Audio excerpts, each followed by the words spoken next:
आया कि कोई भी नहीं आया?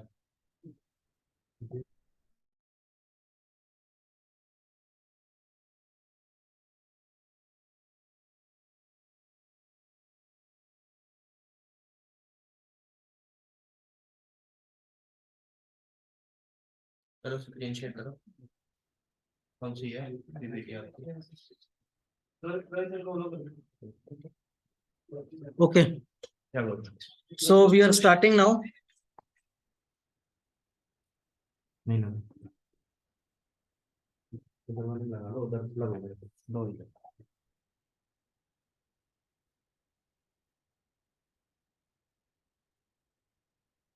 Right. So good afternoon, everyone. Good afternoon, everyone. We are starting the presentation.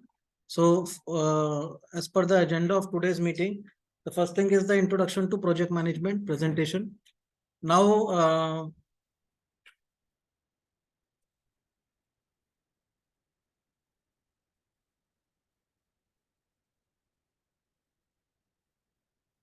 right. Now, first thing is what happens if project consciousness is not there. So what we can understand from this diagram is like what the user wanted.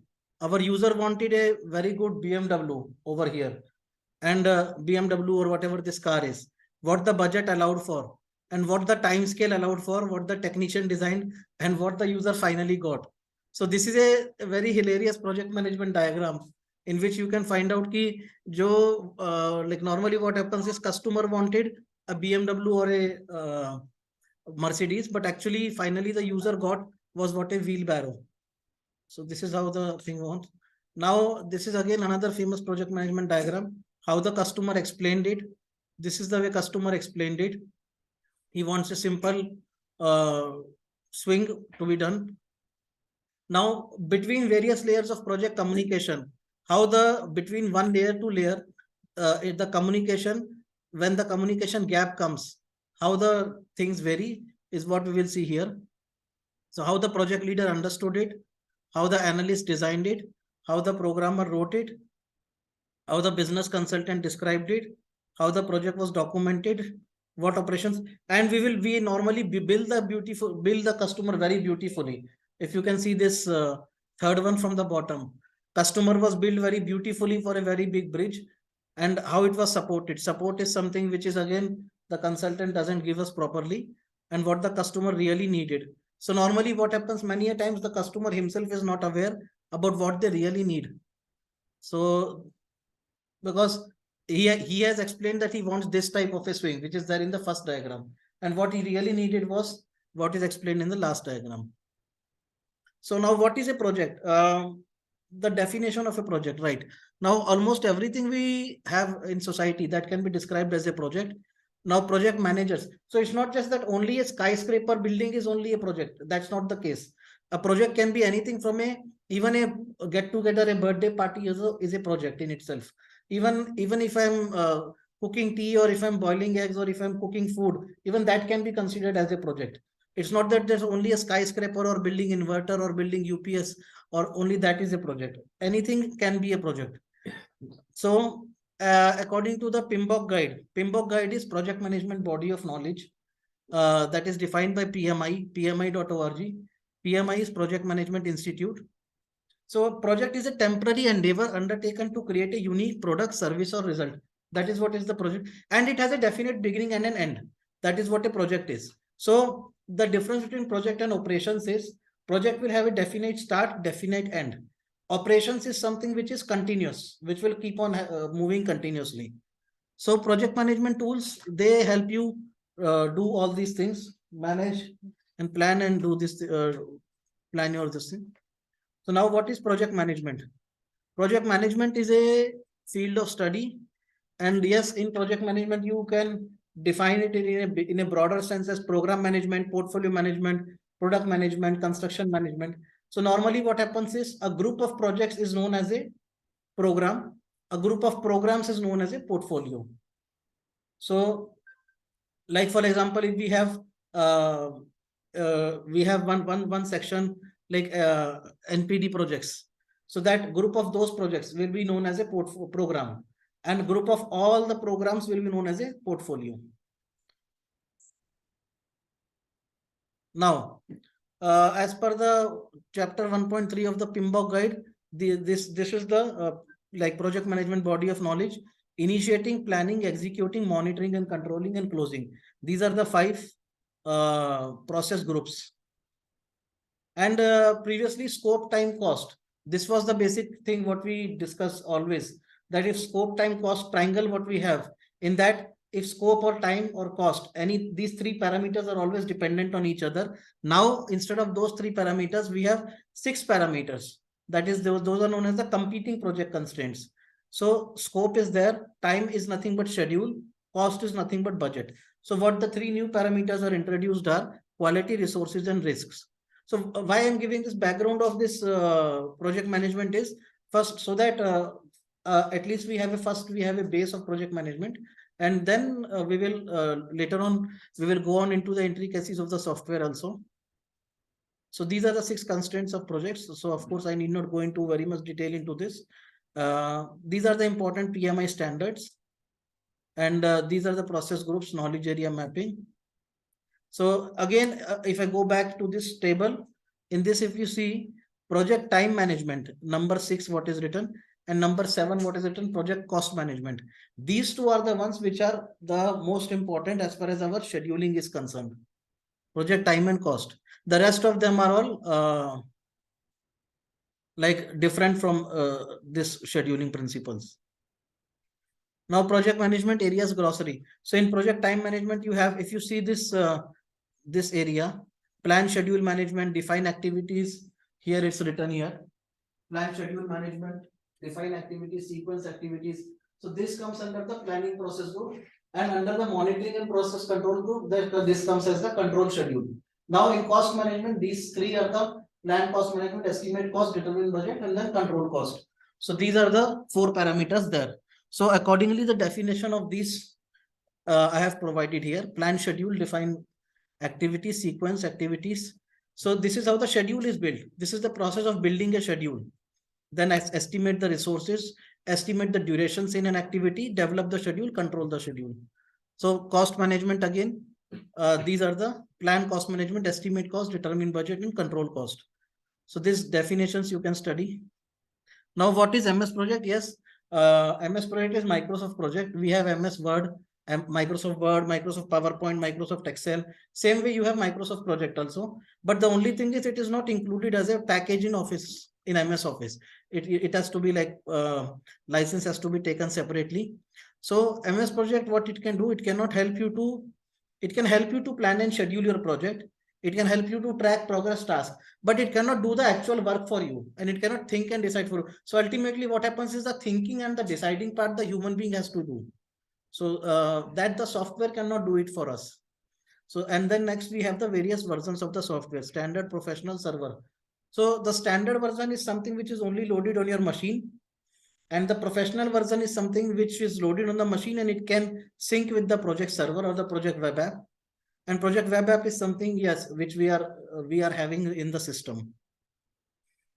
So benefits, yes, these are some of the benefits. You have a ribbon, intuitive, and who all need this MS Project? Yes, project managers, project control managers, project control engineers, and then anyone who is willing to contribute to the project success. Achha, now one thing here is industries where this software is used. It is like it's not used in only one single industry. It is used in multiple industries. So government, real estate development, aerospace, defense, and then engineering and construction, manufacturing. So I think what our field will be manufacturing and industrial, if I am not wrong, or maybe you can correct me if I'm wrong. So this is what I think is what is relevant to us: manufacturing and industrial. So again, other fields are also there: power, utility, shipbuilding, environment. Then apart from these fields, it is also used in education and training, retail, financial services, even in pharmaceutical industries also. These are the other industries where the Microsoft project is used. Now, these are some of the organizations' websites and blogs. Yes, some of the very famous ones. Okay, so PMI.org, that is the Project Management Institute. which defines the project management body of knowledge. Now, some key differences between MSP and Primavera. Yes, this you can study. Now, new features. These features we will discuss now after this presentation. What is a ribbon? What is the quick access toolbar? QAT means quick access toolbar. What is view shortcuts? What is zoom slider? Then what is the backstage view? And how you will access the columns. So what is the difference between the manual and automatic scheduling? So these are some of the basic things. Then earned value calculation summary table. Yes. See what happens, the difference between planned value and earned value. So planned value is the authorized budget, like what budget we have given to the scheduled work. That is a planned value. Now earned value is how much we have earned by this time. If I have a planned value of, let us say, 1200 rupees for 12-month project. So planned value will be 100 rupees per month. I can say, am I right? 1200 rupees for a 12-month project. But in actually, if after 1 month, if I have done the work of 50 rupees only, or if I've done the work of 150 rupees, that will be my earned value. And the actually that is what I've earned. And actual cost, AC is actual cost, is something which I've actually spent. So actually I might have earned a less amount of money with that much amount of work, but I might have spent some more amount of like, so that is actual cost. Then these parameters are something schedule variance, cost variance, and this is the crux of project management. About the earned value calculations, variance at completion, indexes. The advantage, now somebody may ask this, what is the advantage of these parameters like CPI, SPI, CV, SV? So advantages of these parameters is, if you see here how it is used, how CPI is used. CPI of 1 indicates that the project is exactly on budget, exactly on schedule.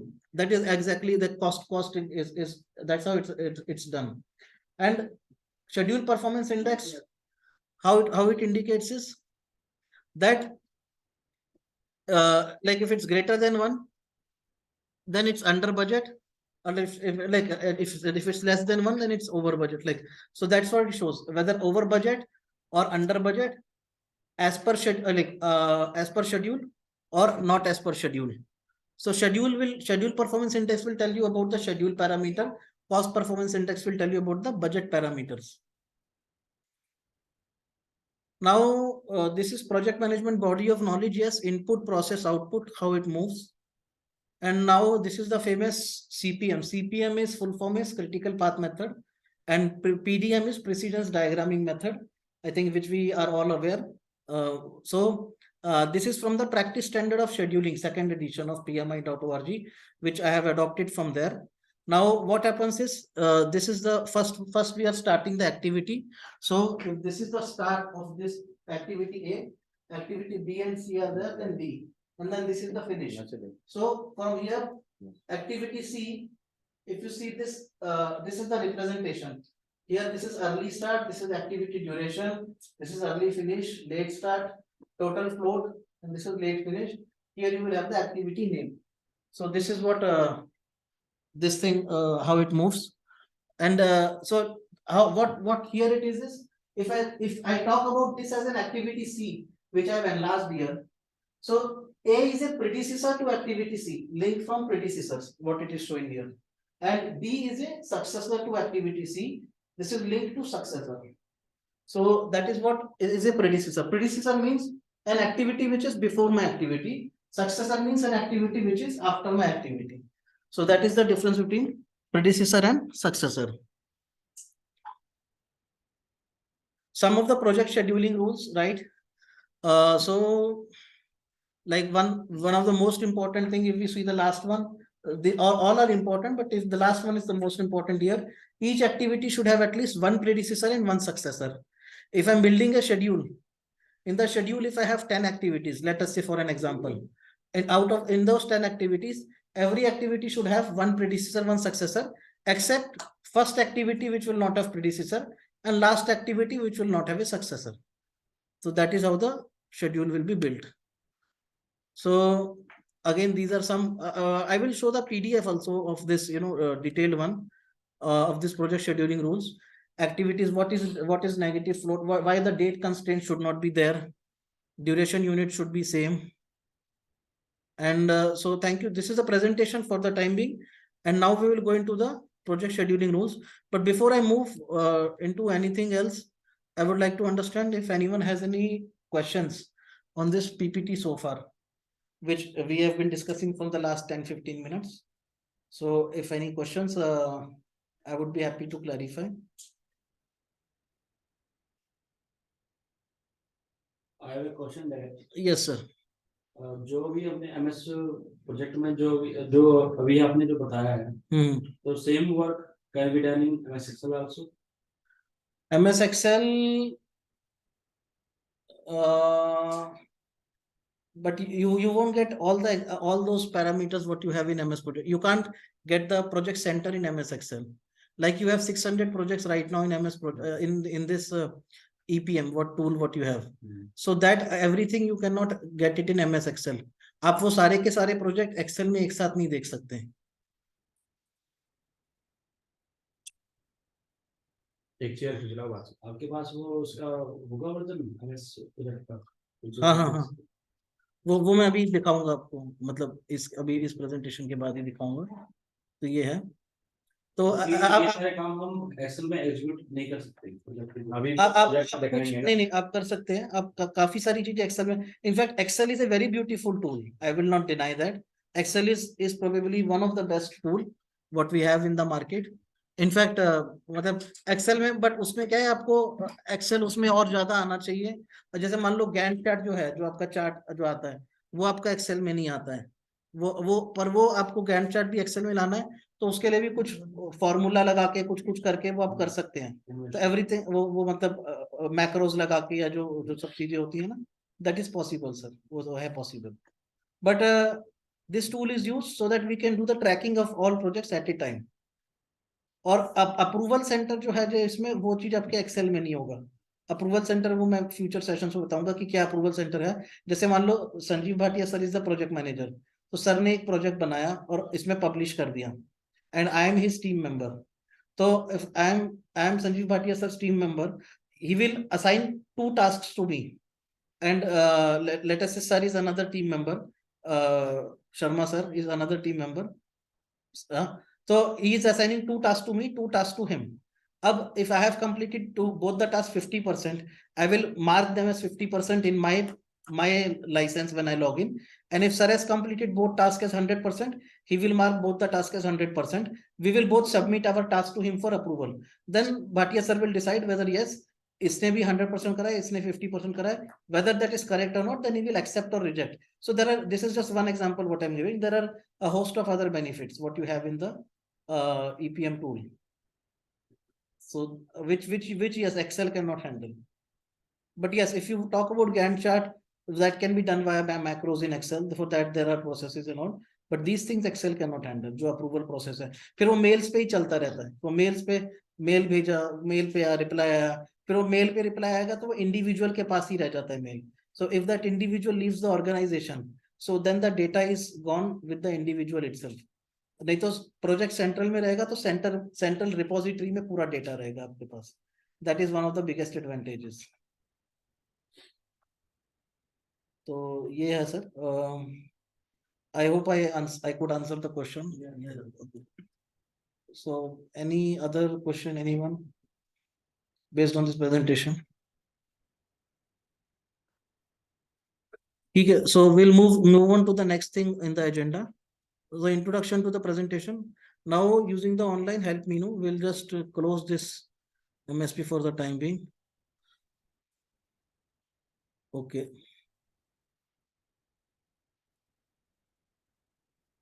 Let me just go through this project scheduling rules PPT also. This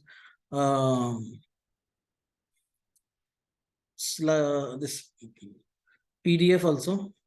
So now if any one of you wants this PPT, or if you want this PDF also, I can share it with you on email. That's not you can ask me, or you can ask me, you can put a mail to me 1-to-1. I will share it with you.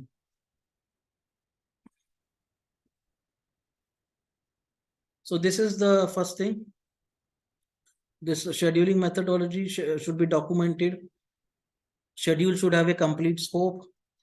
And next thing is this, level of effort should not be critical, should not, this is okay, this is in Primavera, so this is not relevant for us. Okay. So what I'm starting from here, activity should have unique names, right? Now unique names का example मैं देता हूँ. जैसे ना इसमें क्या है कि 5th floor मैंने दे दिया, 5th floor इसका main summary activity है. इसमें मैंने in this I have given build columns, build shear walls, build slab. Again in 6th floor I have given build column, build shear wall, build slab.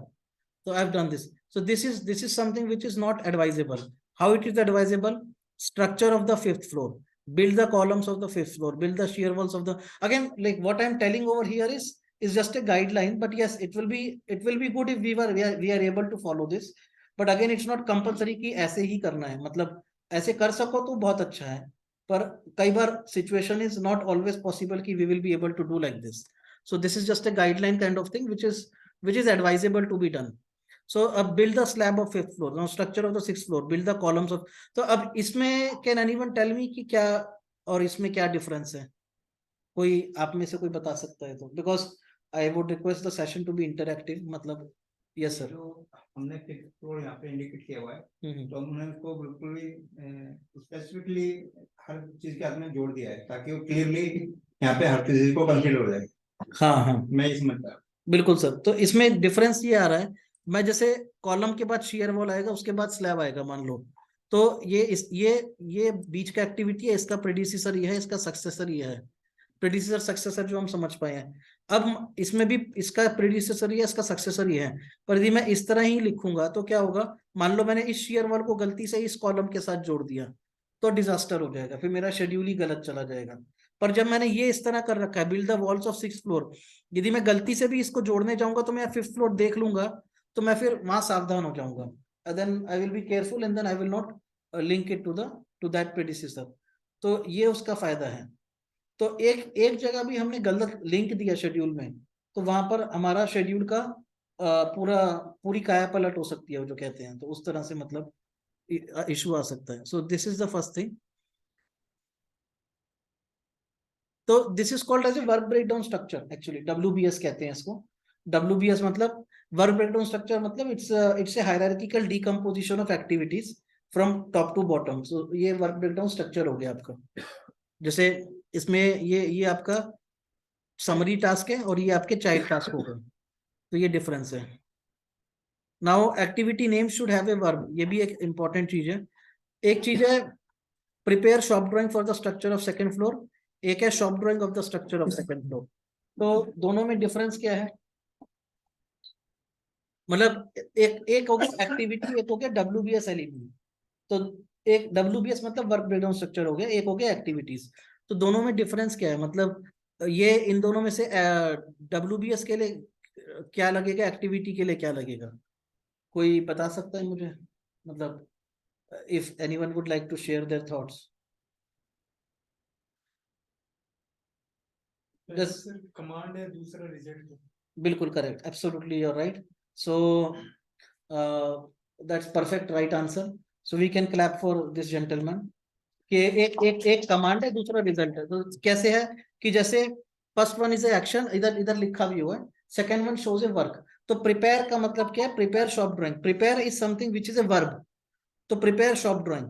तो जब हम एक action दे रहे हैं, एक्शन मतलब क्या है? वो एक्टिविटी हो गया छोटा सा, जो हम कुछ कर रहे हैं, वो वर्ब होता है ना इंग्लिश में, कि हम कुछ कर रहे हैं, उसको वर्ब कहते हैं. और शॉप ड्राइंग जो of the structure of 2nd floor, वो आपका समरी टास्क हो गया, जो मेन जो आपके ऊपर हो गया.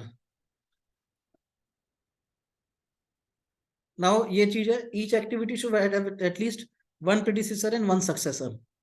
नाउ ये चीज तो हम डिस्कस कर भी चुके हैं कि हर activity except for the first one. तो फर्स्ट एक्टिविटी जो होगा उसका प्रेडिसेसर नहीं होगा, पॉसिबल ही नहीं है कि उसका कोई पहले कोई एक्टिविटी हो. और जो लास्ट एक्टिविटी है उसका कोई सक्सेसर नहीं होगा, क्योंकि उसके बाद कोई एक्टिविटी पॉसिबल नहीं है. बीच के जितने भी एक्टिविटीज हैं, हर एक में एक प्रेडिसेसर एक सक्सेसर होना ही चाहिए. ये उसका मतलब है. और यदि हमने ये रूल नहीं फॉलो किया तो शेड्यूल्स जो है वो रियलिस्टिक नहीं होंगे. मतलब that is what the thing is. So that is how the rule should be. We should try to follow this rule.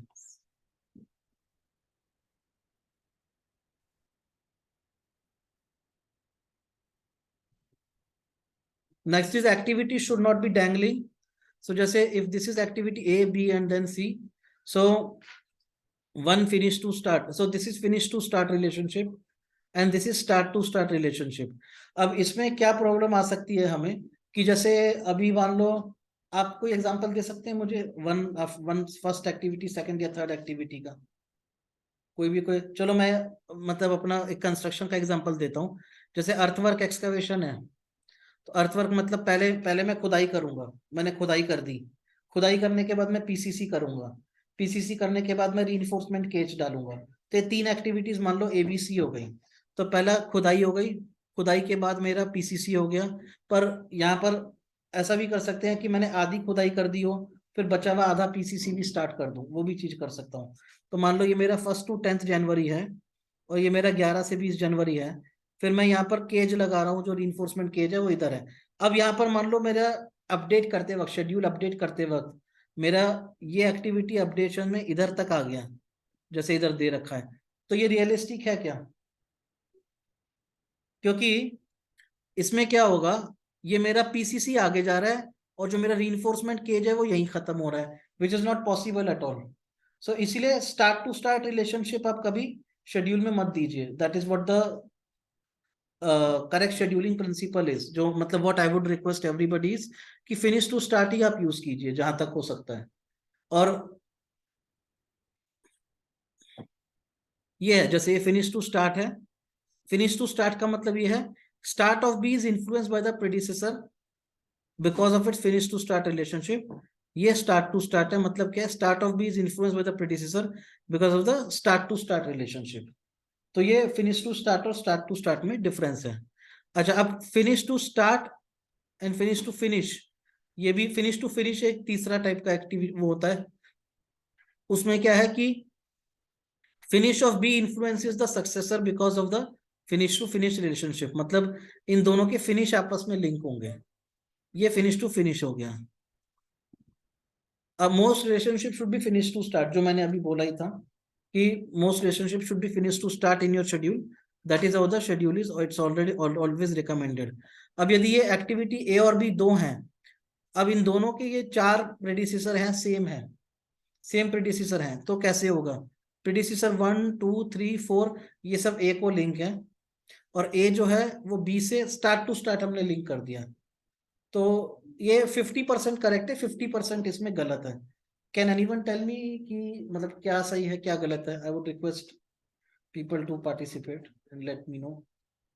Sir मेरी एक छोटी सी क्वेरी आ रही थी। Yes sir, please please. अभी मे भी ऐसा हो सकता है कि हम किसी स्ट्रक्चर के बारे में, पर्टिकुलर किसी स्ट्रक्चर के बारे में बात कर रहे हैं। अभी अगर हम अपने वर्क के टाइप देखेंगे, वर्क टाइप एक जैसा नहीं होता।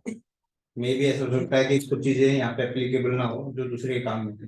मतलब अगर मान लो मैं कोई एक प्रोजेक्ट चला रहा हूँ तो मेरे को उसका मतलब जो भी मेरा सीक्वेंस है या मैंने अपना टाइम अलाइन किया हुआ है सीक्वेंस डालेंगे, तो कई जगह ऐसा होता है, जैसे अगर मैं एग्जांपल दूं, आप स्ट्रक्चर की बात करें तो मेरे को पता है कि मेरे को कोई ऐसा काम है जो चौथे स्टेप में करना है, जो चौथे स्टेप में मेरा कंप्लीट करना है। लेकिन मे भी पॉसिबल है कि मैं फर्स्ट स्टेप पे भी बैठा हूँ, तो आपके हिसाब से है कि मैं भी चौथे की बात नहीं कर सकता? ये है चौथे की बात भी आप नहीं कर सकते हैं, मतलब दोनों में वो आप अपडेट करते वक्त कर लेंगे। तो स्किप है ना, तो वो 3 एक्टिविटी अभी स्किप है, मैं फर्स्ट से चौथे पे आ गया। हाँ, मीन्स क्या है कि मैं एक एग्जांपल दे रहा हूँ जैसे कि अभी हम फर्स्ट से चौथे पे आ गए और हमारे 2 बीच की वो है नहीं, कैटेगरी अभी मेरे बीच में नहीं है या डिसाइड नहीं होता। ये मैं एग्जांपल लेता हूँ कि मैं यहाँ पे इसी इंडस्ट्री की बात कर रहा हूँ, इन्वर्टर की बात कर रहा हूँ जी सर। सपोज करो कि मेरे पास एक डिजाइन आया हुआ है, उस डिजाइन पे मेरे को काम करना है। अब उस डिजाइन पे काम करना है तो मेरे को लास्ट पता है कि इस डिजाइन पे काम करना है और इसका प्रोडक्ट आया है। तो एक प्रोडक्ट सैंपल जो हम हमारे भाषा में यहाँ पे बोलते हैं गोल्डन सैंपल, एक गोल्डन सैंपल आया मेरे लिए और मेरे को उसको फाइनली उस डिजाइन को डेवलप करवाना है अपने पाइपलाइन के अंदर। अब उसके बीच की कुछ एक्टिविटीज ऐसी हैं जो मैं डिसाइड नहीं हुई है, मे भी हो सकता है उसका नाम डिसाइड नहीं हुआ जो आपने बोला। अच्छा, डिसाइड नहीं हुआ। हाँ, तो फिर ऐसे केस में आप चीजें ऐसी हो सकती है कि कुछ एक्टिविटीज पीछे से रुकी हुई हैं, क्योंकि फुल एंड फाइनल लाने में तो मेरी कुछ एक्टिविटीज ऐसी होंगी ना वो पैरेलल में चलती रहेंगी। तो यदि कोई कुछ कैसे एक्टिविटीज आपकी कैसे डिसाइड लिया नहीं हुई तो फिर आप ऐसा कर सकते हैं, आप उन एक्टिविटीज को मैनुअली शेड्यूल में डाल सकते हैं। वो मैं फिर डिस्कस करता हूँ, ठीक है। मतलब इसको इसको जो आप चीज बता रहे हैं इसको बोलते हैं रोलिंग वेव प्लानिंग। हाँ, ये प्रैक्टिकली होता है। मैं जो बता नहीं नहीं, रहा आपकी बात सही है। तो आप बिल्कुल ठीक कह रहे हैं। इसमें क्या होता है, रोलिंग वेव प्लानिंग कहते हैं इसको, कि जैसे जैसे हमारा आगे आगे एक्टिविटी बढ़ती रहती है, शेड्यूल आगे आगे बढ़ता रहता है, वैसे वैसे हमारा शेड्यूल बड़ा होता जाता है। हम पूरा का पूरा शेड्यूल एकदम स्टार्ट में नहीं डिफाइन कर पाते हैं। हूँ। और वो चीज मतलब हर फील्ड में हो सकती है, कई कई फील्ड्स में होती है। मान लो डिफेंस में ही हो गया, या फिर या जैसे वो कहते हैं जैसे एरोस्पेस हो गया, रॉकेट साइंस जैसे होगा, वो चीज हो गई। अब उनमें फिर आपका आगे कुछ स्कोप बढ़ गया, कुछ हो गया, तो हर हर हर चीज में हो सकता है, वो चीज हो सकती है। तो इसमें फिर आप मैनुअली शेड्यूल एक्टिविटी यूज करेंगे ना, तो वहां पर आप अपना कुछ भी टाइप करके उसको एक रख सकते हैं, और बाद में उसको आप इलेबोरेट कर सकते इसमें हैं। हम ये बोल सकते हैं, जैसे हम अभी आप थोड़ी देर पहले गेम चैट की बात कर रहे थे। अगर मैंने कोई गेम चैट बनाया है, जी, गेम चैट जी। की पूरी ऑल ओवर एक्टिविटी मैंने सपोज करो कि 200 एक्टिविटी डाल दी, हम्म तो मे भी पॉसिबल है कि वो 200 से 195 भी हो सकती हैं, क्योंकि मे भी वो रेलिवेंट ही ना हो बीच में हमने जो एक्टिविटी डाली। हम्म या फिर मे भी ऐसा हो सकता है कि वो 205 हो जाए, वो पॉसिबिलिटी ज्यादा है जो 205 हो जाएगी। क्योंकि हो सकता है मैंने अर्जुन कुछ किया है, मतलब वो एक जो भी टेबल होगा तो अर्जुन में ही करने के लिए होगा, परफेक्ट तो कुछ भी नहीं होता, क्योंकि मेरा एक टाइम लाइन है, तो उसके बीच में फिर भी 205 भी हो सकती है। तो उस वाली एक्टिविटी में शायद वो हम पूरा कर सकते हैं। हाँ, जो तो मैं यदि मान लो 200 की आपकी 195 रह रही है, तो जो 5 एक्टिविटीज है वो आप बेसलाइन सेट करने के बाद भी उनको इनएक्टिव कर सकते हैं, उन एक्टिविटीज को कैंसिल करके इनएक्टिव कर सकते नहीं, हैं। वो उस एक्टिविटी में मे भी हो सकता है, या तो उसके लिए एप्लीकेबल है या नहीं है। अगर एप्लीकेबल होगी अच्छा तो उस अच्छा। टाइम लाइन की टाइमिंग में चली जाएगी कि मेरा इस शेड्यूल के अंदर वो कंप्लीट हो गया। हम्म। और अगर नहीं है तो इनरेलीवेंट में चली जाएगी, और सेकंड जो 205 वाला आएगा वो ऐड हो जाएंगे जिस एक्टिविटी वो ऐड हो जाएंगी, सही है। तो ठीक है, अभी तो यहाँ पर फिर हम जो डिस्कस कर रहे थे, जैसे ये 4 एक्टिविटीज का प्रेडिसेसर ए है, तो इनमें हमने in this we have given finish to start relationship, so 1 FS 2 FS 3 FS 4 FS।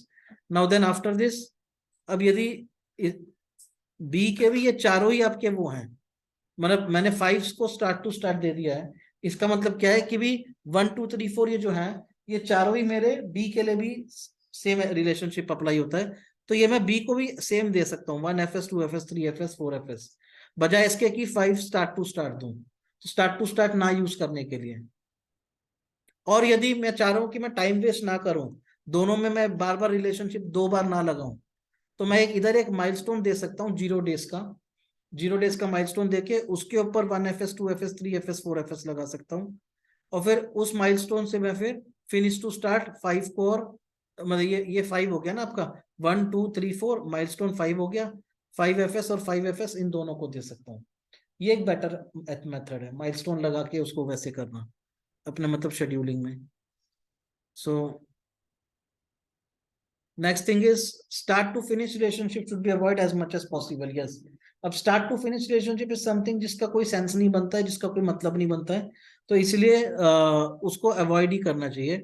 तो वो अभी तो नए वर्जन्स में तो माइक्रोसॉफ्ट उसको रख भी नहीं रहा है स्टार्ट टू फिनिश को।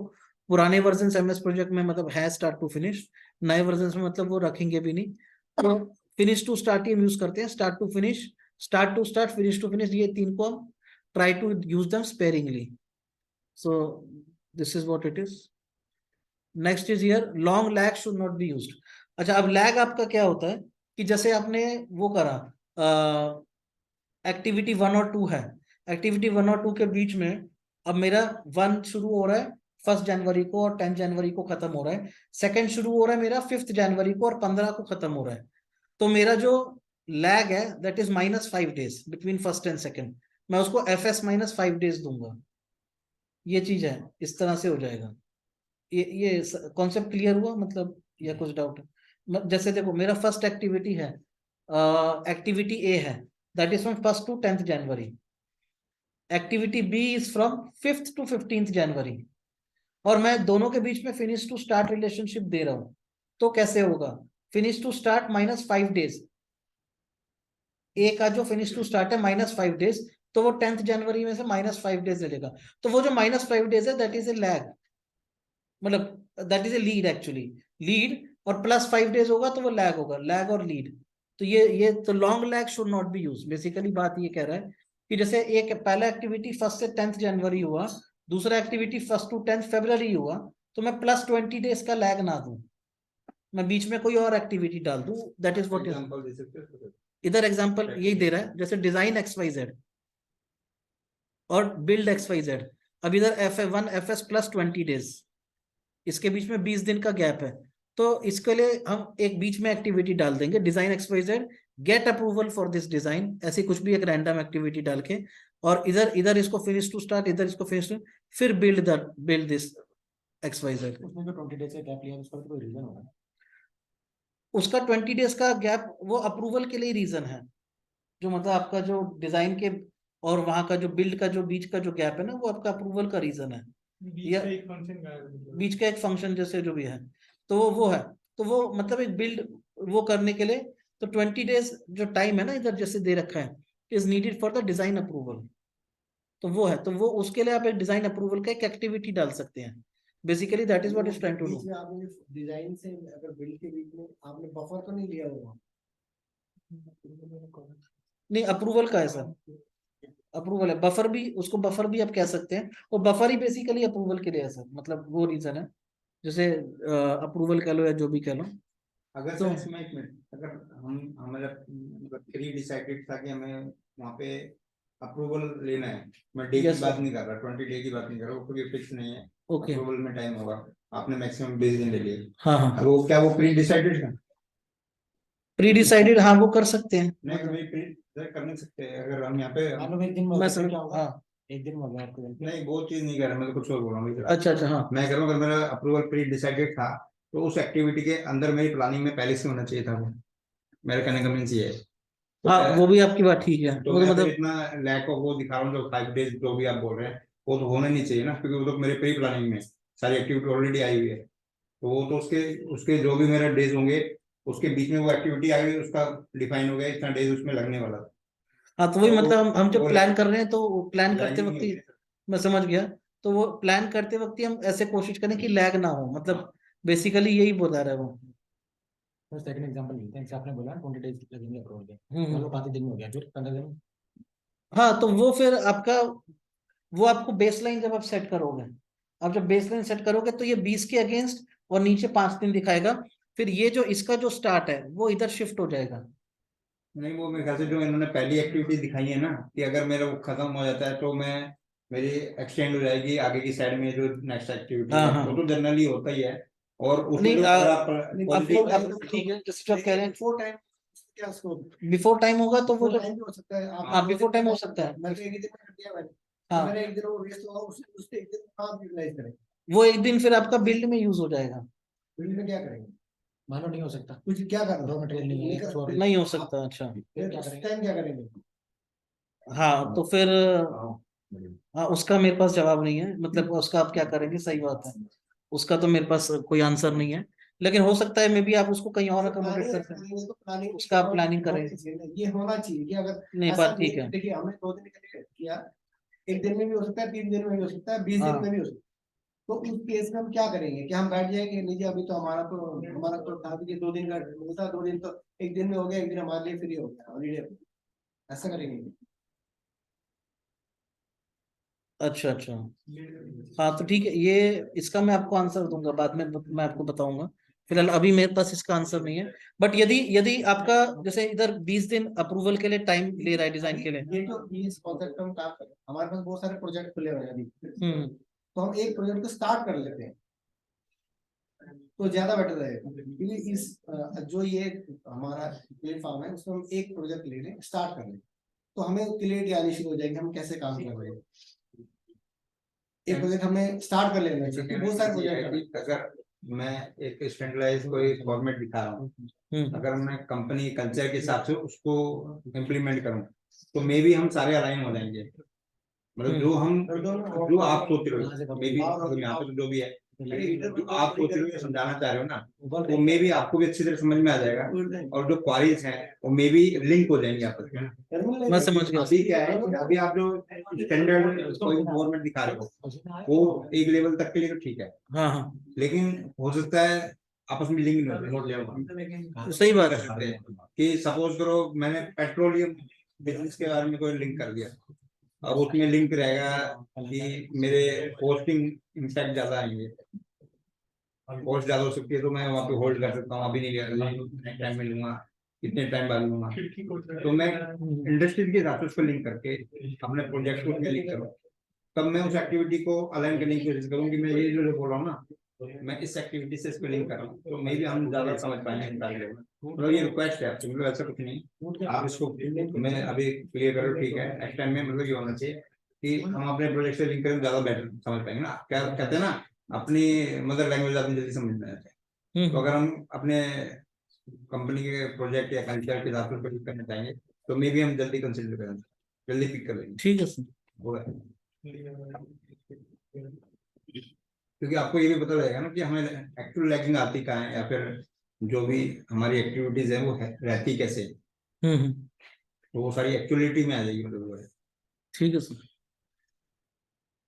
तो ये जैसे यही है, इसमें भी मतलब एक दूसरा एग्जांपल हो गया जो आपने कहा ना, दूसरा एग्जांपल मतलब हो।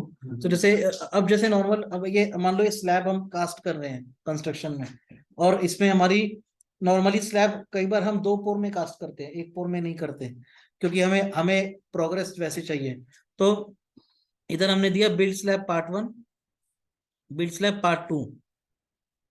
अब दोनों एक बार उतना पोर्शन कास्ट के फिर एक बार इतना जब कर रहे हैं, उसके बीच में मेरा कुछ गैप भी हो सकता है कुछ दिन का, तो वहां पर मैं एक एक्टिविटी रैंडम डाल दूंगा कि cure the slab part 1, curing कर दीजिए। चलो मतलब 7 दिन लगते हैं जैसे स्टैंडर्ड क्यूरिंग के लिए, 7 डेज क्यूरिंग होता है या 14 डेज क्यूरिंग होता है, तो वो चीज होता है। तो वो क्यूरिंग तो उसका पार्ट ही है ना, वो तो पहले से डिफाइन है कि उस अगर हमने बिल्ड कर दिया तो क्यूरिंग के लिए तो आपको टाइम फ्रेम देना ही पड़ेगा, तो उसको हमने ऐड क्यों करना है, वो तो हमारे प्लान नहीं में नहीं ही है। बिल्ड तो मतलब वो ये है कि आपने उसे कास्ट कर दिया, कास्ट करने के बाद curing is a separate activity sir. उसके लिए वो तो आप ऑलरेडी डिफाइन कर देंगे ना उसमें, तो ये तो क्यूरिंग के लिए मुझे इतना टाइम लगना ही। मतलब वो होनी है, उसको आप स्किप नहीं कर सकते। हम्म। मतलब कहने का एक्टिविटी तो होनी है, हाँ हाँ, इसीलिए वो बोल रहे हैं कि वो मतलब बेसिकली क्या predefined है कि जैसे ये तो एक मतलब एक गाइडलाइन है, ऐसा नहीं कि भी ठीक है, वो क्लियर, मैं इसीलिए मैं बोल रहा था कि ये ठीक है, आप क्लियर है, हमें भी क्लियर हो रहा है। वरना अगर हम इसी को हम अपने जो प्रोडक्ट में इम्प्लीमेंट करेंगे तो ज्यादा बेटर होगा। तो कोई भी अगर आप इसकी जगह अगर हम हमारे जो रनिंग प्रोजेक्ट है, हाँ उसके साथ में अगर आप इसको प्रेजेंट करेंगे ना तो ज्यादा इजी हो जाएगा। हाँ, तो समझने के लिए वो हम करेंगे सर, वो भी समझने के आगे लिए और आगे के लिए। नहीं बिल्कुल सर, वो आगे के सेशंस में हम और धीरे धीरे वैसे ही करेंगे उस चीज को। तो number of lakhs should be the fewest possible. ये भी एक है कि भी जैसे लैक्स जो है that should be less in the amount, और number of lead should also be the fewest possible. तो लैग मतलब जो पॉजिटिव जो होता है वो, जैसे मान ले 1 to 10 जनवरी हुआ, दूसरा एक्टिविटी आपका 1 to 10 फरवरी हुआ, तो जो 20 दिन का आगे जो जा रहा है दैट इज लैग। और 1 to 10 यदि जनवरी फर्स्ट एक्टिविटी हुआ, सेकंड 5th to 15th हुआ, तो माइनस जो हुआ वो लीड हुआ। तो ये चीज है लैग और लीड, ये वो चीज होती है। तो जिस मतलब हुएवर लाइक किसी को भी ये पीडीएफ चाहिए तो मेरे को आप अलग से मेरे को पूछ सकते हैं मेल करके। हाँ उसी मेल, या तो मैं उस मेल पे सभी को सर्कुलेट कर दूं, सभी को पीडीएफ और ये प्रेजेंटेशन भी सर्कुलेट कर दूंगा, ताकि आप वो डेफिनेशंस देख लें सब। अब आप ये अपने आप भी डिटेल में देख लीजिए।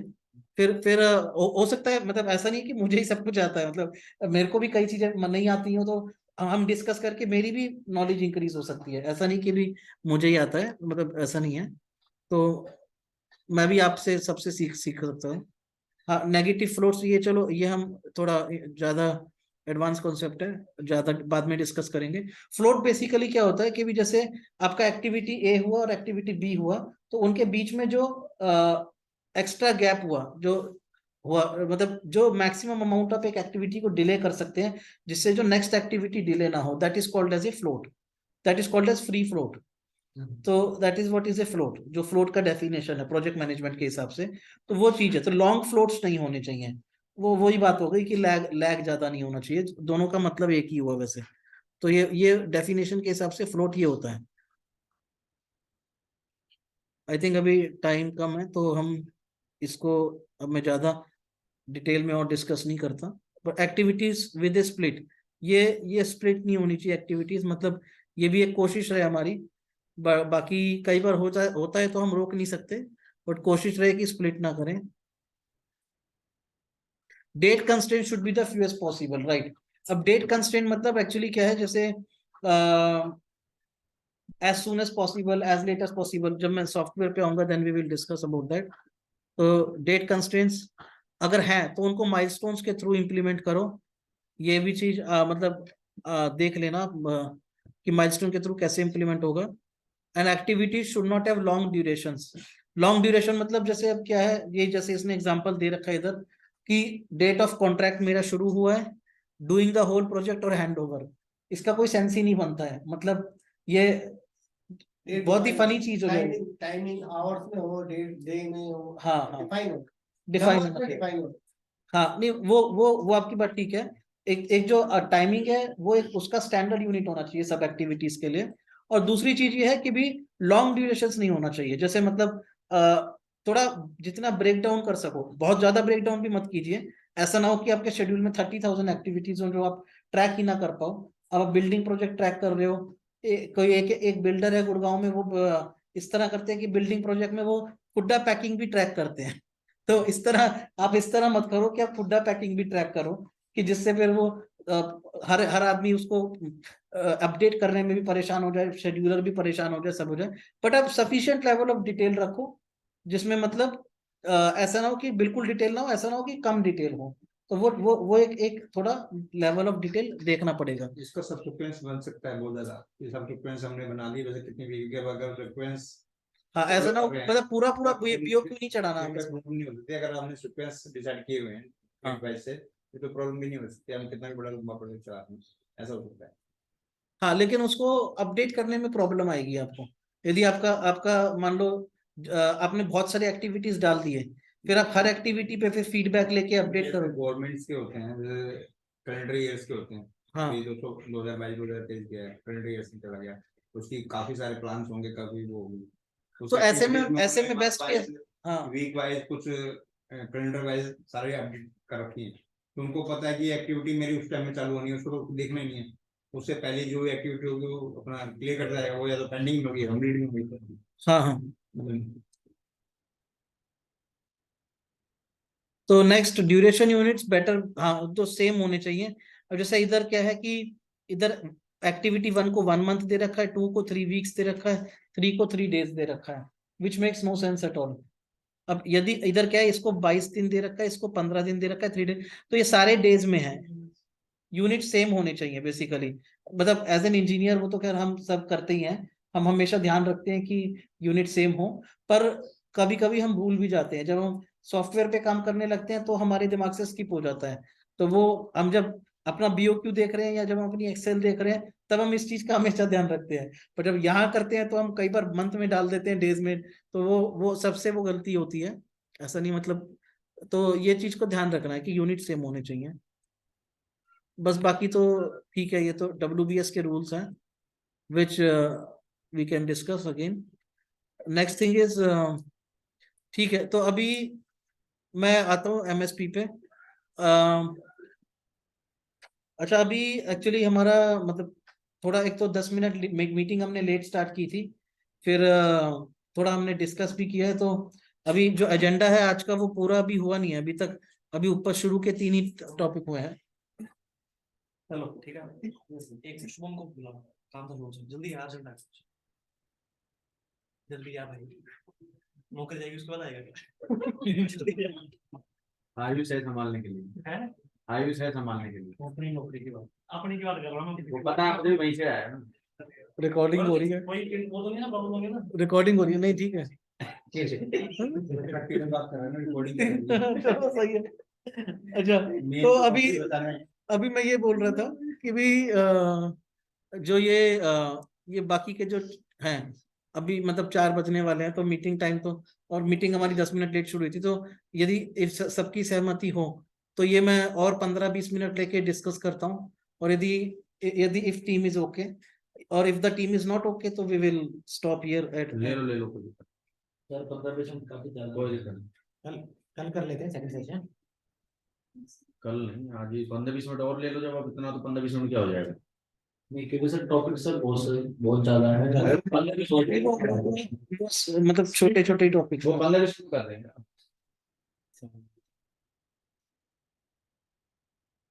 सर कल के लिए अगर क्वेश्चन हो जाए तो बेटर है। तो कल ठीक है, तो अभी अभी ठीक है, तो मैं फिर स्टॉप करता हूँ यहाँ पर। तो अभी ऑफिशियली मीटिंग क्लोज करते हैं। So thank you everyone for attending today's meeting. So we are closing the meeting. Thank you so much.